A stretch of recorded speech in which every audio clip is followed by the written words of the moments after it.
guys? Thanks for tuning in. This is the Winter Media channel on YouTube. If you listen to this on Spotify, I highly recommend looking on YouTube.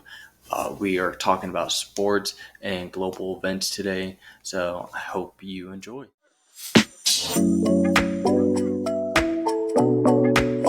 Welcome back to episode 6 of the Winter Media YouTube channel. Okay, if you guys haven't seen it, NFL weekend was crazy. A lot of games ended by last points scored via field goal or overtime win by the Ravens against the Bengals.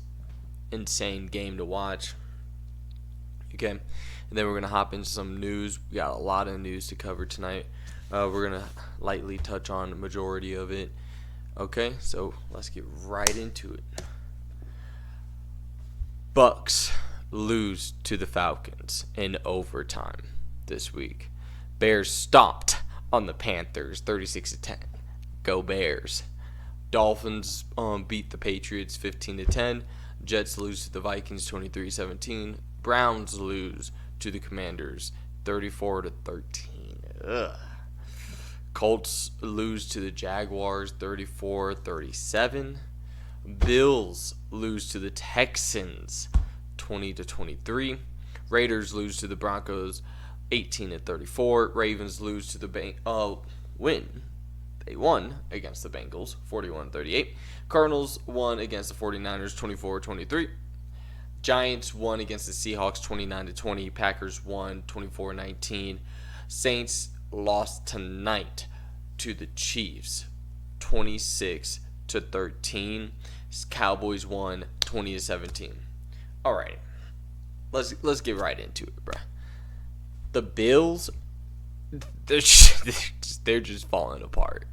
It is so bad over there, and it's the AFC East is a very weird division right now because the Bills could probably win the division, but if the Jets just get Aaron Rodgers to step it up, they can win. They can win the division easy because the Dolphins and Patriots aren't doing nothing. They aren't. They're going to get a win here and there. Like, they face each other this week. Okay? I'm sorry, but no one was watching that game. Tua's not playing. And then they got Drake May on the bench. He should be starting. If we're going to be honest. Jacoby, good dude, decent quarterback. But we all know Drake May should be starting. Okay? So, Bills, easy division to win. But after a very hot start, 3-0 for the Bills, they have lost the previous 2 games. It's not looking good over there, not going to lie. But the Jets, I don't know what they're doing. They need to get their act together. Aaron, just make a throw. But I'm an Aaron Rodgers hater, so don't make throws. Retire. Packers, they should just retire, man. All right, we're going to move on to a more interesting division in the AFC North. Baltimore Ravens, after starting out 0-2 for the season, have taken the lead in the AFC North.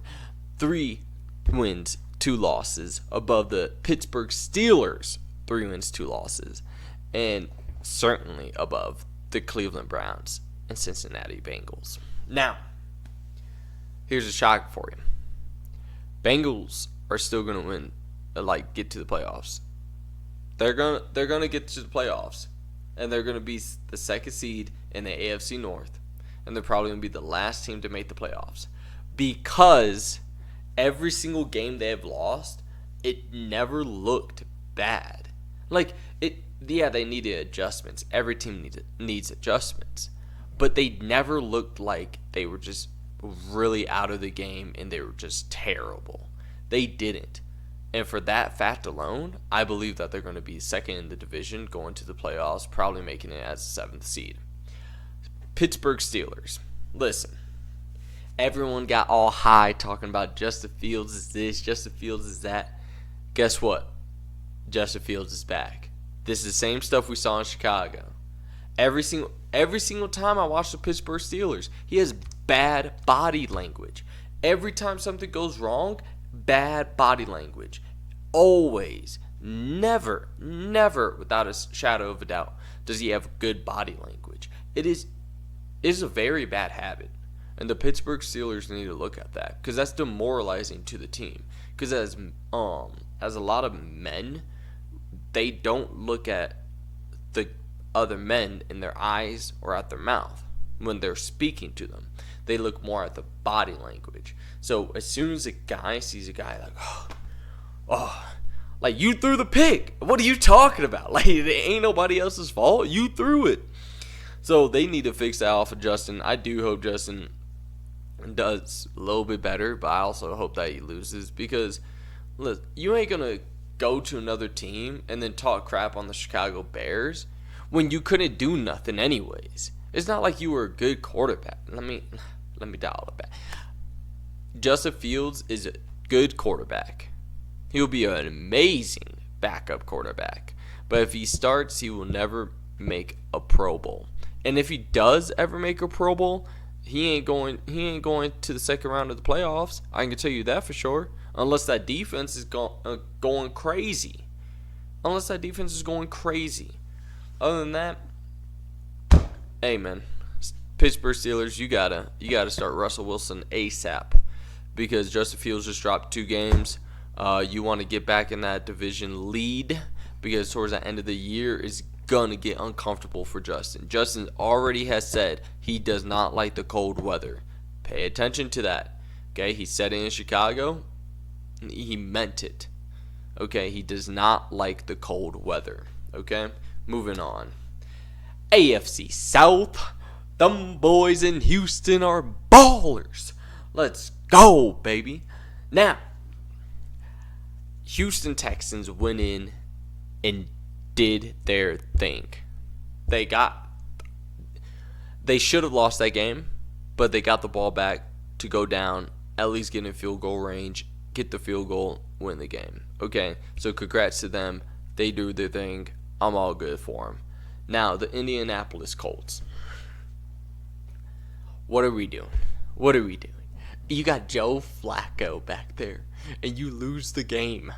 I can't believe that they lost that game, because I really thought Joe Flacco was going to go crazy. I thought Joe was going to be the man and do that thing, but it is what it is.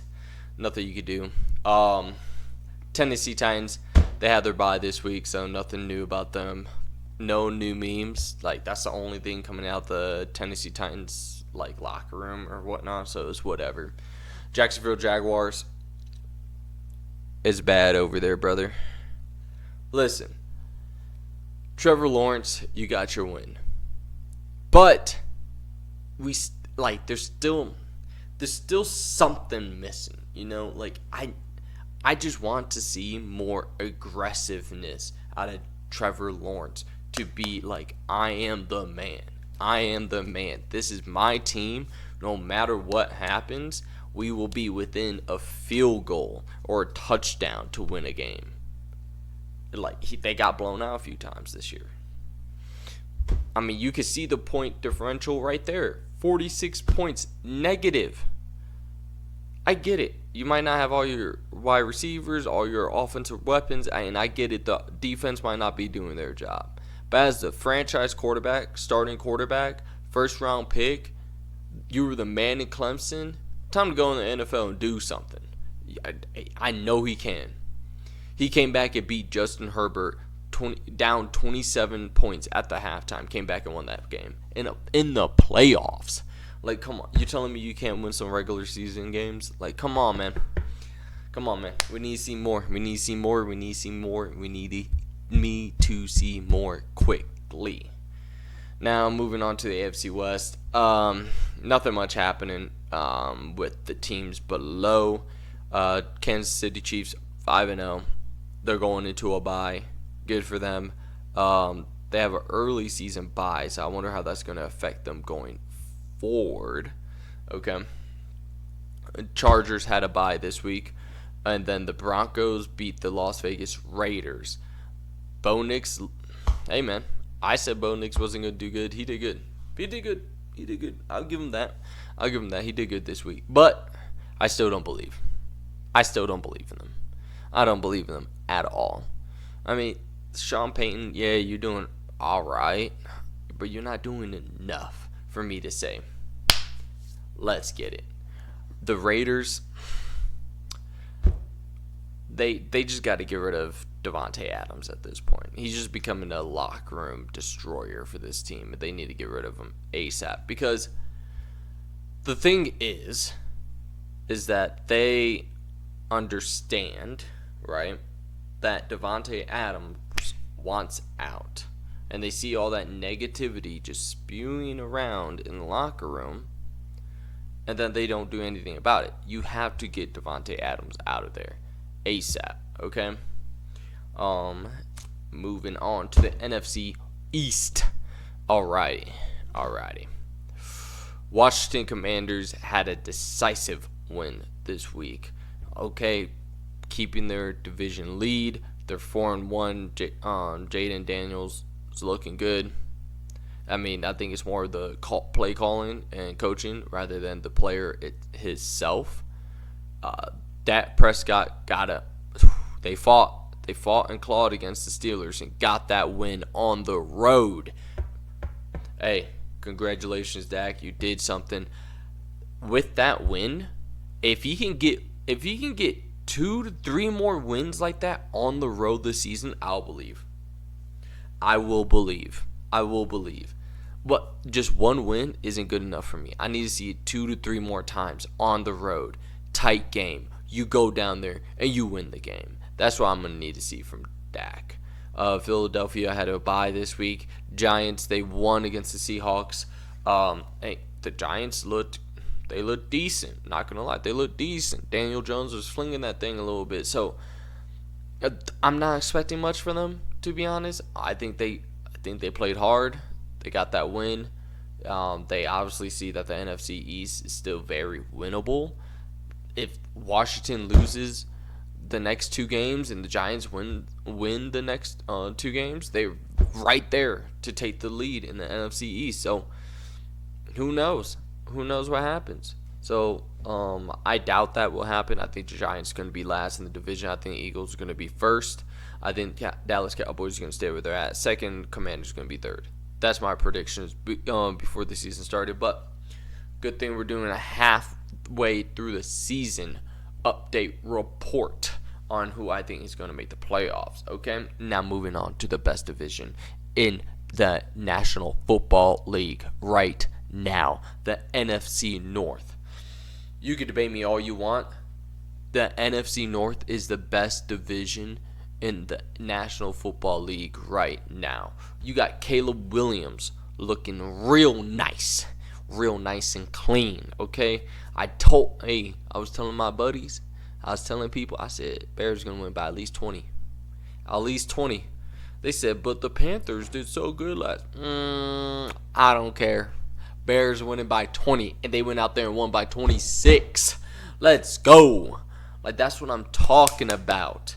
That was a very good win. Way to not take the foot off the pedal and just kept it rolling.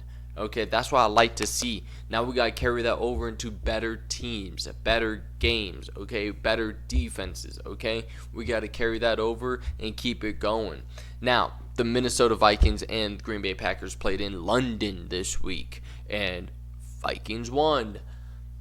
Honestly, it was a toss-up. Packers could have came back and won, but Jordan Love threw that interception.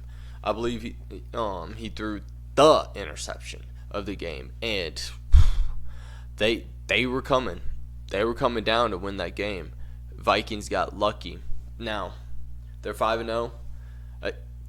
Strong start. I still believe that they're going to end up more at the bottom, and this is why. Aaron Jones is out. I don't know how long he's out for, but all I know is he left, and he's out. That is a very, very strong part of their offense, because Sam Darnold needs that pressure of a running back to be able to drop back and pass the ball. Okay, so he might still be flinging that thing, moving forward, but Aaron Jones is going to hurt that offense quite a bit. And the Vikings will lose their next game. I'm telling you this right now. Vikings will lose their next game, okay? Detroit Lions had a bye this week. It is what it is. They're doing their thing. They're 3-1. Hey, Jared Goff, just keep doing your thing when you come back this week. Green Bay Packers, like I just said, lost to the Vikings. Jordan Love, you got to play better. I get it. You are injured. If you're still hurt, you got to get out of there, and you got to play better. Point blank, okay? There's nothing else to say. Play better. All right, stop turning the ball over so much, and let's go win a game or two, okay? But not more than my Chicago Bears, okay? We look clean. DJ Moore looked good. Swift looked good. Especially Caleb looked good. Our defense looked good. The only problem is this week we're going overseas, I believe, to London. And we will not have Brisker with us because he has a concussion. I believe concussion. But that's okay. We can still play strong defense. He's one of our better defensive players, but we still have our ball hawks on defense. So I want to see them try to get after that ball a little bit more, try to get some interceptions going, okay, try to get some fumble recoveries going, okay. We're one of the better defenses, if not the best defense in the NFL. So let's show it. Okay, I know there's some defenses performing a little bit better than us as of right now, but I believe our defense is one of the better defenses in the NFL. So we got to go next week and show it and help our rookie quarterback get a win. NFC South, oh, my lord. Let me tell you, Kirk Cousins, what a regular season performance from him, like always. So here's the thing. You will see it in the regular season anytime, all the time, always. But you will never see it in the postseason. And maybe that's to change this year. But I don't think so. I don't believe in it. Baker Mayfield had a chance. He had a chance. He blew it. But here's the thing. I still believe in Baker more than I believe in Kirk Cousins. That's it is what it is. I believe in Baker Mayfield more than I believe in Kirk Cousins. Baker just has more of a heart, more of a grind, more of a grit to him than Kirk will ever have. So, hate me if you want, but that's the truth. Now, Saints started off hot, started off with a lot of points. This is why you see that point differential as it is. But like I said, don't think too much about it. Don't think too much about them.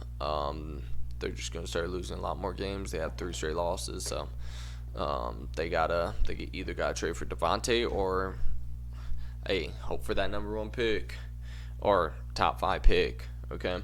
Panthers, trash. Moving on. NFC West. Seattle Seahawks, Arizona Cardinals, San Francisco, and the Rams. Whoa. Okay, so the Seahawks lost this week. If they would have won, they would have had a demanding lead in the NFC West right now. But the 49ers are getting Christian McCaffrey sooner than later. Okay, some people are saying that he's going to be out for the season. Some people think he's going to be back within the next 2 to 3 weeks. Okay, so we got to be on the watch out for that because once he comes back, that offense is going to look alive again. Brock Purdy, you got to stop turning over the ball, and you got to take care of the ball a little bit more. You got to make better passes as well, better decisions as a quarterback. Moving on to the Rams, Matthew Stafford, there ain't nothing to do, bro. I understand. Hey, I understand, man. There ain't nothing to do. Bad season, people are out, people are hurt. You don't have much on the offense to work with, so it is what it is. To be honest, they're just not going to be good this year. Arizona Cardinals, okay. Marvin Harrison Jr., are you kidding me? So this brother Kyler gets a wide receiver, starts playing out of his mind. Okay, cool. Call of Duty comes out in 3 weeks, 2 to 3 weeks. Okay, cool. Let's watch out for that. Okay. Now they're 2-3. They beat the San Francisco 49ers in a decisive win at home. At 49ers. At 49ers, the Arizona Cardinals beat them. Hey, got one leg up. Don't stop the pushing. Gotta keep pushing. Okay, so the Cardinals gotta keep pushing. See how the Seahawks, Geno Smith, hey, it is what it is. You started off hot, 3-0 for the season, last 2 losses.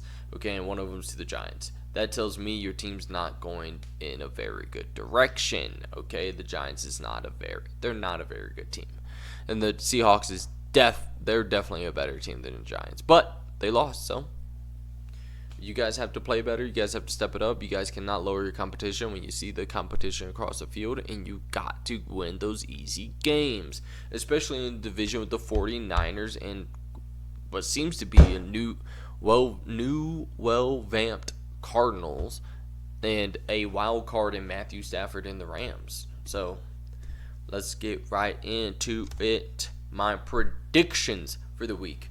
Again, I did not get around to the Thursday night game, but I did have the Bucks winning, obviously. That's wrong, okay? So, we got the Packers, right? And we're going to go back because this is a new thing, right? I usually did before the video, but new thing. We're going to do it in the video. Okay, so Packers, right? Cowboys, right? And then we had the Chiefs. That's a dub. I already know that's a dub. Right. Then we had the Bills. Right. Bengals.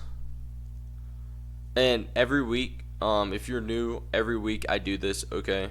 Every week I do this. I go down the list and I pick who I think is going to win. And then I come on here. I do a live tally on who won and who didn't. And then I make a little fraction, how many I got right over the total amount.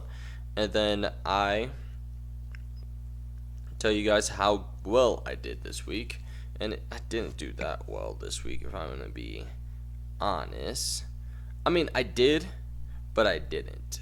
I thought I was going to do way better because I thought these games were a lot more easier than last week, if I'm going to be honest. But it is okay because we already know that it is what it is, right? So let me put that right there. L dub. Okay. Oh, I know they lost. Okay, and then we're going back here, right? So I lost on the Bucks, 1 on the Bears, 1 on the Dolphins, 1 on the Vikings, 1 on the Commanders, and lost with the Colts, okay? And then I lost on the Bills, lost on the Bengals, lost on the Raiders, lost on the 49ers, lost on the Seahawks, lost on the Bucks, obviously, won with the Packers,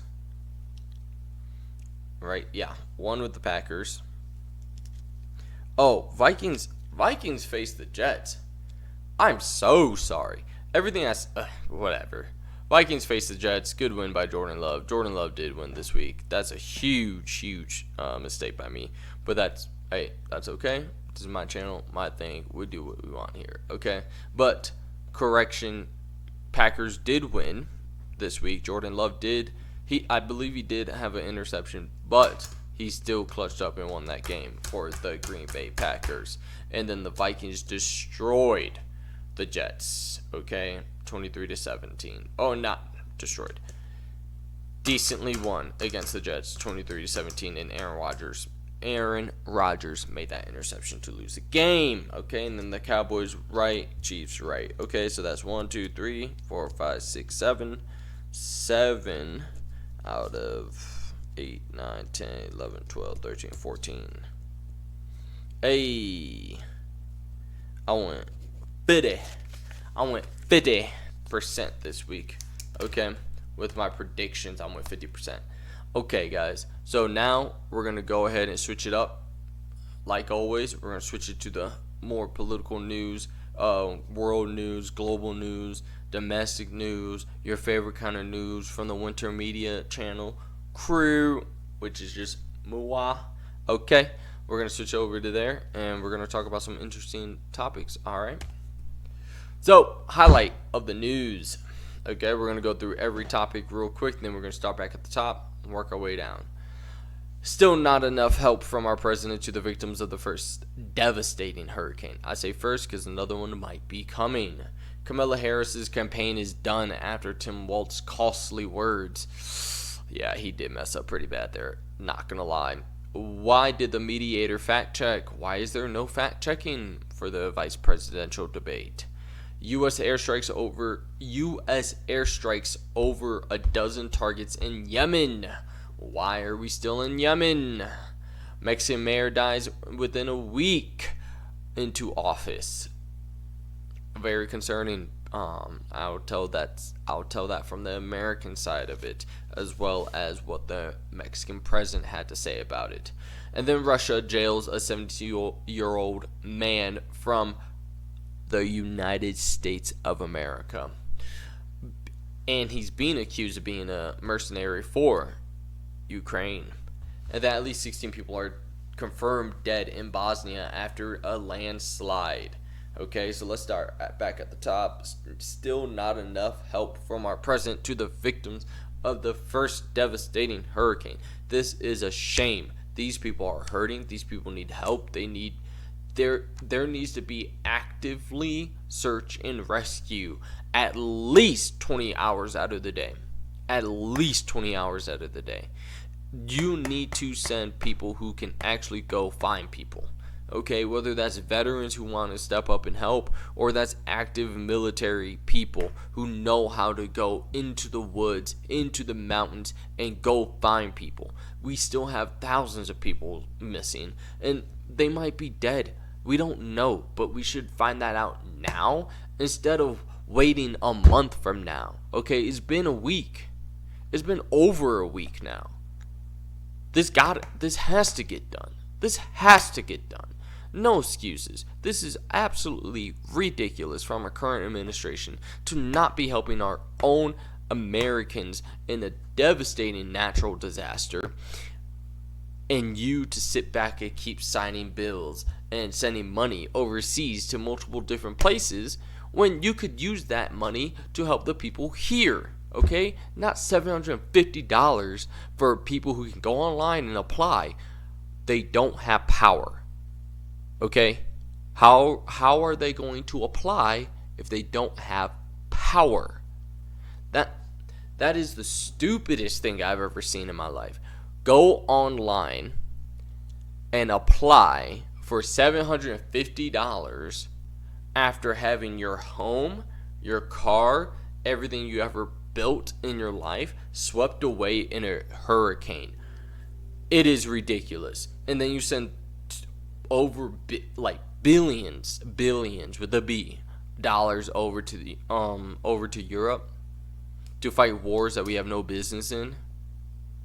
Seriously, the business in Europe is more of the UK and all of those countries more than ours.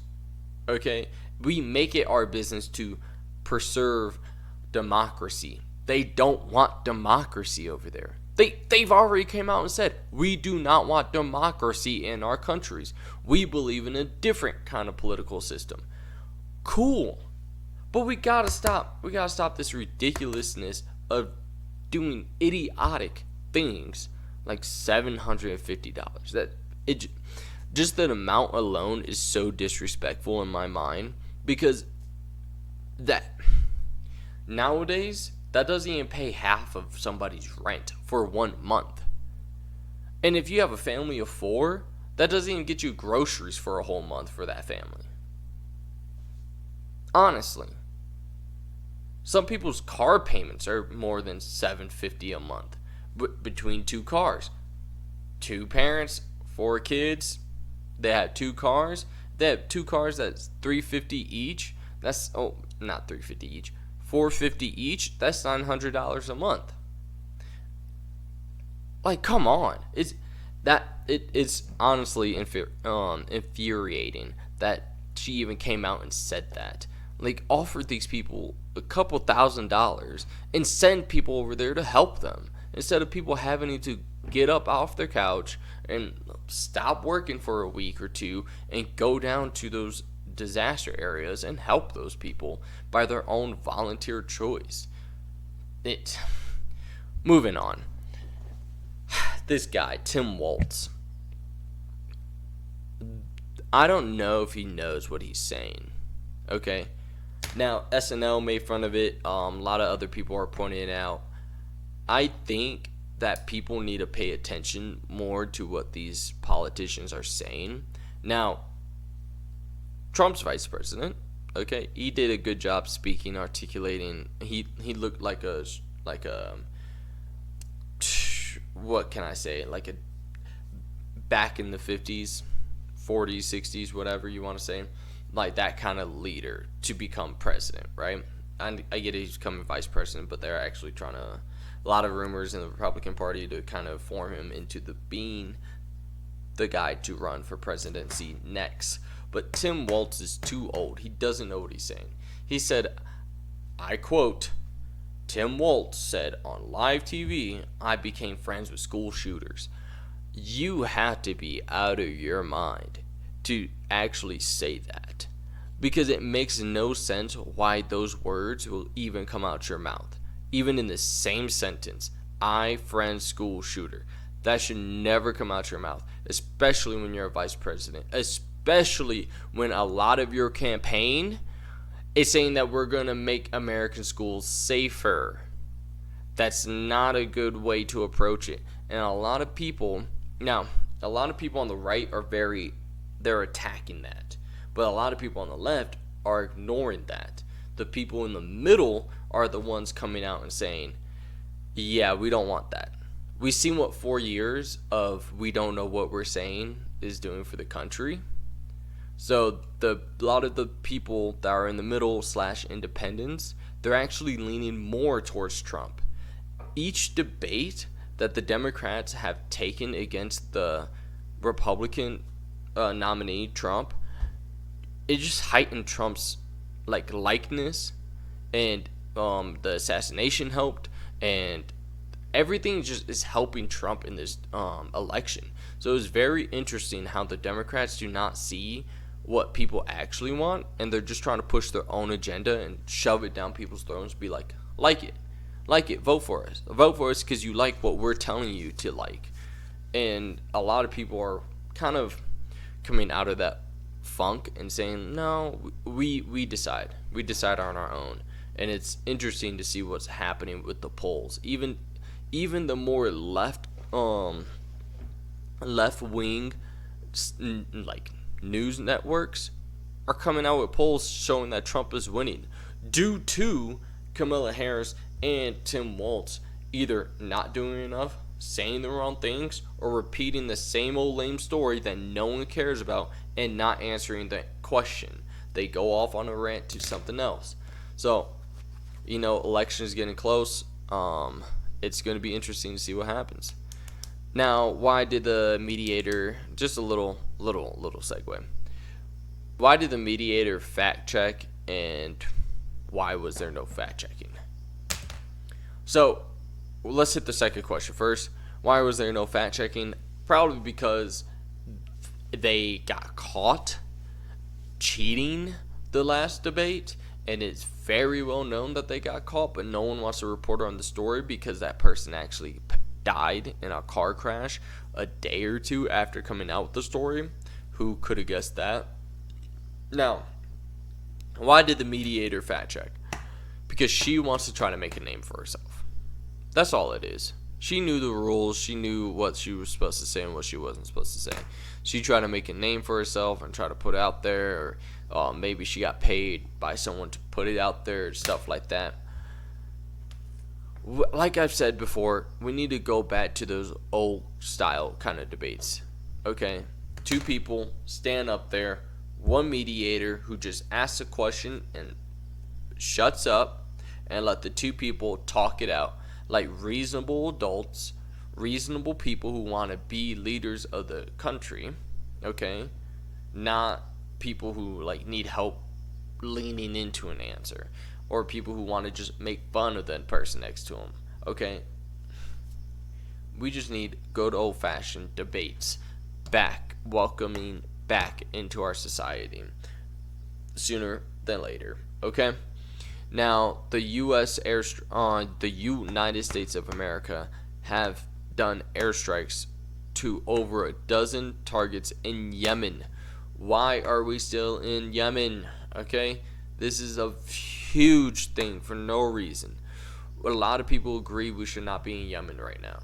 There's no reason why the United States is in Yemen fighting with active military for no reason.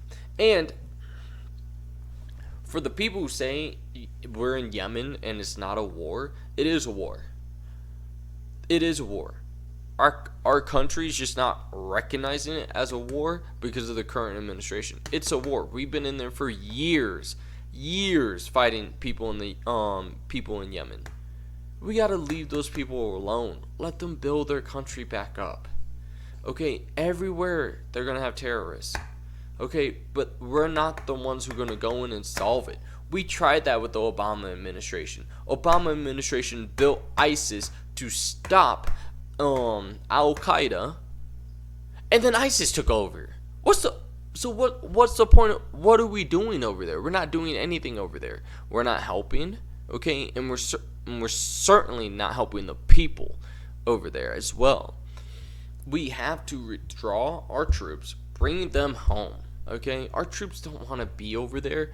Bring our troops home, okay? Station them around the world in our designated areas, okay? And if a country needs backup, say, hey, we will put more troops in the nearest location for you. But we will not send any troops into that country or into that land. We will not be helping you in that way. That's what we should do.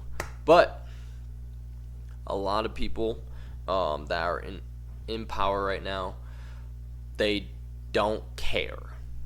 They don't care about what could happen after the fact. They just care about right now because they only have a little time to live. We got to start thinking far into the future to not only help ourselves, but help future generations create an actual peace on Earth to where people can start traveling again and enjoying the world without being fearful of dying from something that they essentially don't know anything about. Now, with that, going into a Mexican mayor's death within a week into office. Now, this is significant because a lot of U.S. companies are moving into Mexico, buying up land and trying to build factories down there. This points out to the fact that they do not care. They don't care. Politician, maybe a CEO, president, CFO, COO, whatever, they will kill if they feel like it. If they feel like it. And even the Mexican president even came out and said that she's fearful of her security. And they had to up her security even more than what it already is. We just need something to prevent that violence crossing over into the United States. We already have enough violence here. We don't need another country's violence seeping into our country.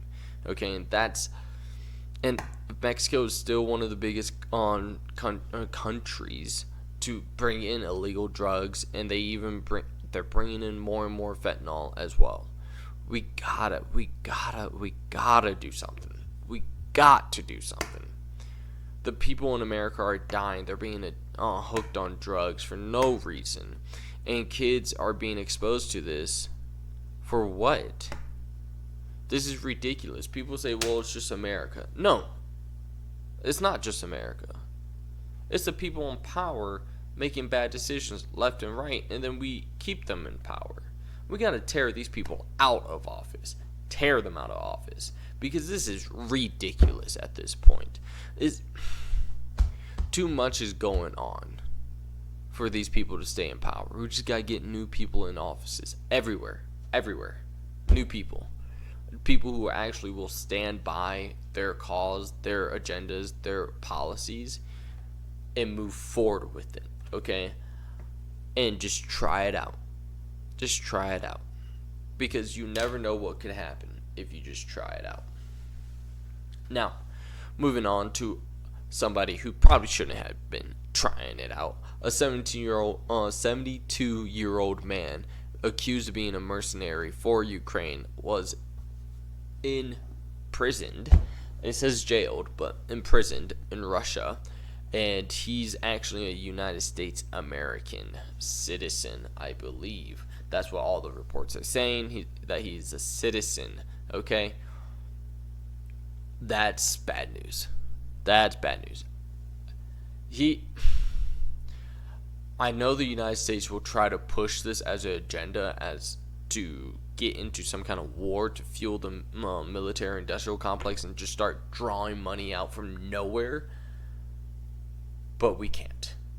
We can't do that. This guy is being accused of being a mercenary. If he is being a mercenary to Ukraine, we have to let him go. Okay? That's part of free will. Sometimes you make the wrong decision. We can't help him if he's a mercenary. And if he isn't a mercenary, we have to tell Russia, let him go. Let him go. And bring our facts and say, let him go peacefully. Or we're going to have some problems. We cannot be bullied anymore by any other country. We had 4 years of it, and it is tiresome. It is annoying. It is disrespectful to our history and our ancestors. And most of all, it's disrespectful to our military to allow these other countries to bully us. When I'm not saying we should bully them, but we should stand our ground and say, no, this is not how it's going to work. We will talk, or we won't. And just leave it at that. And then to end the episode 6, at least 16 people are confirmed dead in Bosnia after a landslide. Tragic over there in Bosnia. We as Americans already know how it feels to lose a lot of people that you don't even know. You probably don't even know. And the people that do know who died in the hurricanes, you know the pain of the loss.